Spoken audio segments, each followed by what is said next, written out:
साद और सादिया के साथ आओ सीखे हदीस। साद और सादिया देखो सिखाते अदब हमको।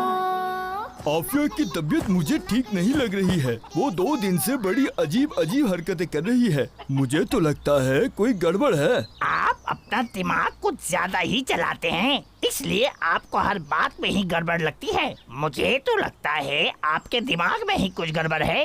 आप लोग हमेशा एक दूसरे से बहस क्यों करते रहते हैं? मैं कहाँ करता हूँ बहस, ये मुर्गे भाई ही हैं जो मेरी हर बात में कोई न कोई मसला निकाल लेते हैं। चले टॉकी, आप मेरे साथ पोयम की प्रैक्टिस करें। मैं मकड़ी पंचाती हूँ और आप चूटा पंचाओ, ठीक है? ये जो है वो ही बने रहे तो बड़ी बात है। गलत बात है मुर्गे भाई, आपको इस तरह से तंज नहीं करना चाहिए।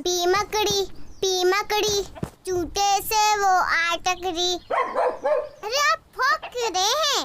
अपनी लाइन बोले ना। अरे छोड़े, मैं खुद ही अपनी प्रैक्टिस कर लेती हूँ। पी मकड़ी चूटे से वो आटकरी। हम आपस में प्रैक्टिस करें इसकी। ठीक है, करते हैं। बस रहने दें, आप लोग जो हैं वही बने रहे बस। आप मकड़ी और आपको चूटा बनने की आखिर जरूरत क्या है? बात तो सही कह रहे हैं वैसे आप। चले फिर ठीक है, इनको ही करने दे जो ये कर रही हैं। वैसे ये ऐसा कर क्यों रही हैं? देखें, मुझे अभी भी इनकी तबीयत ठीक नहीं लग रही। कैसे मुंह बना रही हैं।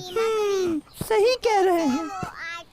अच्छा बच्चा कैसे बनना है बताते अदब हमको।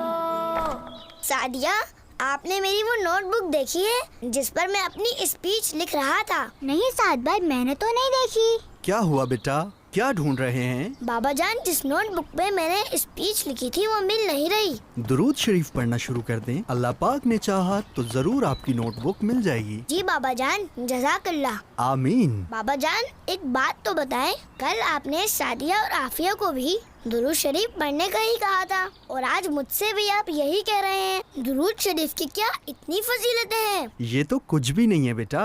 दुरूद पाक की ऐसी बेशुमार फजीलतें हैं कि अल्लाह के आखिरी नबी सल्लल्लाहु अलैहि वसल्लम ने इरशाद फरमाया, बरोज़े क़यामत लोगों में से मेरे करीब तर वो होगा जिसने दुनिया में मुझ पर ज्यादा दुरूद पाक पढ़े होंगे। माशाअल्लाह। एक और हदीस पाक में प्यारे आका सल्लल्लाहु अलैहि वसल्लम ने फरमाया कि जिसने मुझ पर एक बार दुरूद पाक पढ़ा, अल्लाह पाक उस पर 10 रहमतें नाजिल फरमाता है, 10 गुनाह मिटाता है और 10 दर्जात बुलंद फरमाता है। माशाअल्लाह। इसी तरह एक और हदीस में सरकार मदीना सल्लल्लाहु अलैहि वसल्लम फरमाते हैं कि जो मुझ पर एक दिन में 50 बार दुरूद पाक पढ़ेगा, कयामत के दिन मैं उससे मुसाफा करूंगा, यानी हाथ मिलाऊंगा। माशाअल्लाह। बाबा जान, ये तो बहुत ही प्यारी बात बताई आपने। हमारे स्कूल में जो कंपटीशन हो रहे हैं उसकी प्राइज डिस्ट्रीब्यूशन सेरेमनी में जो मेहमानी खुसूसी आ रहे हैं, बाबर भाई उनके बहुत बड़े फैन हैं और उनके साथ सेल्फी खिंचवाने और हाथ मिलाने के लिए बहुत ज्यादा एक्साइटेड हैं। मैं उन्हें ये हदीस जरूर सुनाऊंगा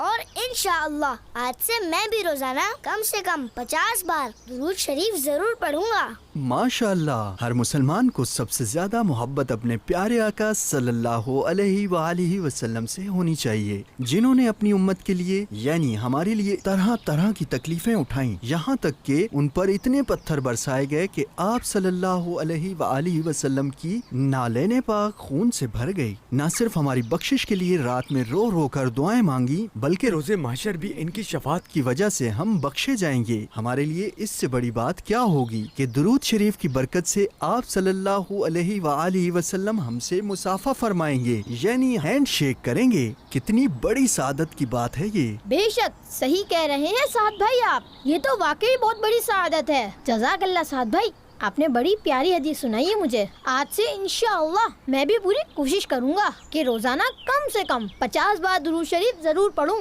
इंशाअल्लाह। बाबा ने ये हदीस हमें याद करवा दी थी, मैं आपको भी याद करवा देता हूँ। जी जी जरूर। चले मेरे साथ दोहराएं। जो मुझ पर एक दिन में 50 बार दुरूद पाक पढ़ेगा, जो मुझ पर एक दिन में 50 बार दुरूद पाक पढ़ेगा, कयामत के दिन मैं उससे मुसाफा करूंगा, यानी हाथ मिलाऊंगा। कयामत के दिन मैं उससे मुसाफा करूंगा यानी हाथ मिलाऊंगा। चले अब हम दोनों मिलकर साथ दोहराते हैं। जो मुझ पर एक दिन में 50 बार दुरूद पाक पढ़ेगा, कयामत के दिन मैं उससे मुसाफा करूंगा यानी हाथ मिलाऊंगा।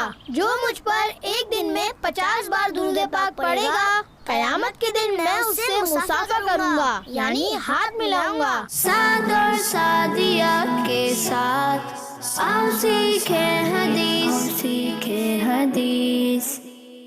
बच्चों का मदनी चैनल आ गया, बच्चों का आ गया